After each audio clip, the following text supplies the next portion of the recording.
Tribal belt and ব্লকৰ বাহিৰতো জনজাতীয় লোকসকলৰ মাজত থকা সৰু সৰু গাঁওবিলাকক আমি মাইক্ৰ ট্ৰাইবেল বেল্ট এণ্ড ব্লকলৈ ৰূপান্তৰ কৰিব খুজিছো, যাতে জনজাতীয় বেল্টৰ বাহিৰতো জনজাতীয় লোকৰ মাটিত কোনেও যাতে চকু দিব নোৱাৰে, তাৰ বাবে আন এক আমি নতুন আইন আনাৰ বাবেও আমি সিদ্ধান্ত লৈছো।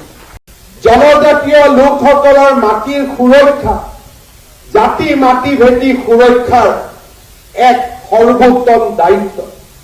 ট্ৰাইবেল বেল্ট এণ্ড ব্লকৰ বাহিৰতো জনজাতীয় লোকসকলৰ মাজত থকা সৰু সৰু গাঁওবিলাকক আমি মাইক্ৰ ট্ৰাইবেল বেল্ট এণ্ড ব্লকলৈ ৰূপান্তৰ কৰিব খুজিছো, যাতে জনজাতীয় বেল্টৰ বাহিৰতো জনজাতীয় লোকৰ মাটিত কোনেও যাতে চকু দিব নোৱাৰে, তাৰ বাবে আন এক আমি নতুন আইন আনাৰ বাবেও আমি সিদ্ধান্ত লৈছো।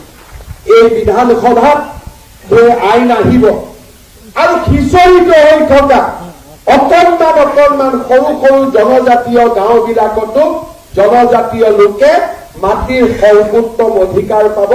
তাতো কোনেও তেওঁলোকক মাটিৰ অধিকাৰৰ পৰা তেওঁলোকক আঁতৰাই দিব নোৱাৰিব।